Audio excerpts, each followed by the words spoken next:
O que pretende Bolsonaro com o Manifesto do Apocalipse? Ainda não tinha lido o texto que Jair Bolsonaro fez distribuir aos seus contatos de WhatsApp, o que foi confirmado há pouco pelo porta-voz do Planalto. E está perfeitamente em linha com o que muitos estão percebendo. Nos últimos dias, o presidente está jogando com medo de uma situação caótica que ele tem citado com palavras e atos. Incapaz de ter um projeto, Bolsonaro cresceu e elegeu-se explorando medo e ódio. No governo, não tem feito diferente. Agora, divulga um mal escrito Manifesto do Apocalipse, certamente escrito por alguém de Lavra ou Laviana, dizendo que está sequestrado pelas corporações, inclusive a militar, e não pôde fazer o que prometeu. Que poder, de fato, tem o presidente do Brasil? Até o momento, como todas as suas ações foram ou serão questionadas no Congresso e na Justiça, apostaria que o presidente não serve para nada, exceto para organizar o governo no interesse das corporações. Fora isso, não governa. Se não negocia com o Congresso, é amador e não sabe fazer política. Se negocia, sucumbiu à velha política. O que resta, se 100% dos caminhos estão errados na visão do Zana, UFAB, listas políticos? A continuar tudo como está, as corporações vão comandar o governo Bolsonaro na marra e aprovar o mínimo para que o Brasil não quebre, apenas para continuarem mantendo seus privilégios. O moribundo Brasil será mantido vivo por aparelhos para que os privilegiados continuem mamando. É fato inegável. Está assim há 519 anos, morto, mas procriando. Foi assim, provavelmente continuará assim. Ou isto é um chamado em favor de uma revolta contra as instituições políticas, tal como estão postas, e não parece que ele tenha mais força para liderá-la, como se verá no fiasco da manifestação de direita prevista para o dia 26, ou é a preparação de terreno para um gesto extremo, desesperado, como uma renúncia a Jânio Quadros. Sintomaticamente, a última palavra do texto é seu, uma referência ao ditado do mercado financeiro seu in Yang go vai, ou venda em maio e vá embora. A esta altura, é impossível saber se isso guarda relação com o tsunami da lama que se delineia no caso Flávio Bolsonaro, de um colapso administrativo e econômico que se aproxima ou de uma epifânia que o tenha acometido de sua própria incapacidade de governar. Jair Bolsonaro está só como sempre esteve, louco como sempre esteve, feroz como sempre foi. Veja o texto do documento que ele fez distribuir. E, de fato, como se intitula, um texto apavorante. Temos muito para agradecer a Bolsonaro. Bastaram 5 meses de um governo atípico, sem jeito com o Congresso e de comunicação amadora para nos mostrar que o Brasil nunca foi, e talvez nunca será, governado de acordo com o interesse dos eleitores. Sejam eles de esquerda ou de direita. Desde a tal compra de votos para a reeleição, os conchavos para a privatização, o mensalão, o petrolão e o tal presidencialismo de coalizão, o Brasil é governado exclusivamente para atender aos interesses de corporações com acesso privilegiado ao orçamento público. Não só políticos, mas servidores sindicalistas, sindicalistas de toga e grupos empresariais bem posicionados nas teias de poder.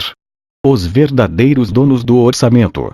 As lagostas do STF e os espumantes com 4 prêmios internacionais são só a face gourmet do nosso absolutismo orçamentário. Todos nós sabíamos disso, mas queríamos acreditar que era só um efeito de determinado governo corrupto ou cooptado. Na próxima eleição, tudo poderia mudar. Infelizmente não era isso, não era pontual. Bolsonaro provou que o Brasil, fora desses conchavos, é ingovernável. Descobrimos que não existe nenhum compromisso de campanha que pode ser cumprido sem que as corporações deem suas bênçãos. Sempre a contragosto. Nenhuma simples redução do número de ministérios pode ser feita.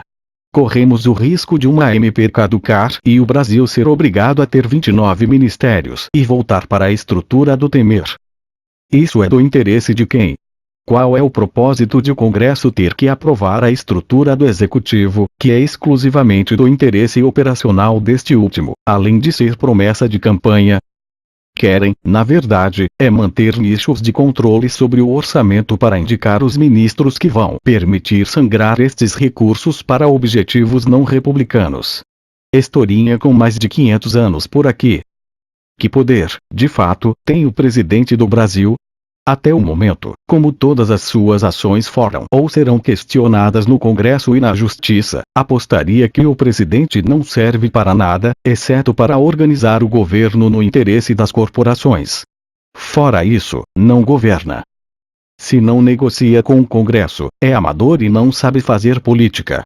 Se negocia, sucumbiu à velha política. O que resta, se 100% dos caminhos estão errados na visão do Zana, UFAB, listas políticos?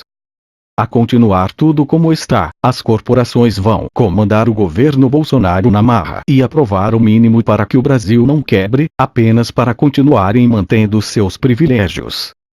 O moribundo Brasil será mantido vivo por aparelhos para que os privilegiados continuem mamando. É fato inegável. Está assim há 519 anos, morto, mas procriando. Foi assim, provavelmente continuará assim. Antes de Bolsonaro vivíamos em um cativeiro, sequestrados pelas corporações, mas tínhamos a falsa impressão de que nossos representantes eleitos tinham efetivo poder de apresentar suas agendas. Era falso. FHC foi reeleito, prometendo segurar o dólar e soltou 2 meses depois. Lula foi eleito criticando a política de FHC e nomeou um presidente do Banco Boston, fez reforma da Previdência e aumentou os juros. Dilma foi eleita criticando o neoliberalismo e indicou Joaquim Levy. Tudo para manter o cadáver procriando por múltiplos de 4 anos. Agora, como a agenda de Bolsonaro não é do interesse de praticamente nenhuma corporação, pelo jeito nem dos militares, o sequestro fica mais evidente e o cárcere começa a se mostrar sufocante. Na hipótese mais provável, o governo será desidratado até morrer de inanição, com vitória para as corporações, que sempre venceram. Daremos adeus Moro, Mansueto e Guedes. Estão atrapalhando as corporações, não terão lugar por muito tempo. Na pior hipótese ficamos ingovernáveis e os agentes econômicos, internos e externos, desistem do Brasil. Teremos um orçamento destruído, aumentando o desemprego, a inflação e com calotes generalizados. Perfeitamente plausível. Claramente possível. A hipótese nuclear é uma ruptura institucional irreversível, com desfecho imprevisível. É o Brasil sendo zerado, sem direito para ninguém e sem dinheiro para nada. Não se sabe como será reconstruído. Não é impossível, basta olhar para a Argentina e para a Venezuela. A economia destes países não é funcional. Podemos chegar lá, está longe de ser impossível.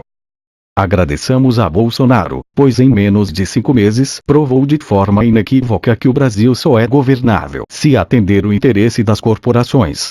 Nunca será governável para atender ao interesse dos eleitores. Quaisquer eleitores. Tenho certeza que esquerdistas não votaram em Dilma para Joaquim Levy ser indicado ministro. Foi o que aconteceu, pois precisavam manter o cadáver Brasil procriando. Sem controle do orçamento, as corporações morrem. O Brasil está disfuncional. Como nunca antes. Bolsonaro não é culpado pela disfuncionalidade, pois não destruiu nada, aliás, até agora não fez nada de fato, não aprovou nada, só tentou e fracassou. Ele é só um óculos com grau certo, para vermos que o rei sempre esteve nu, e é horroroso.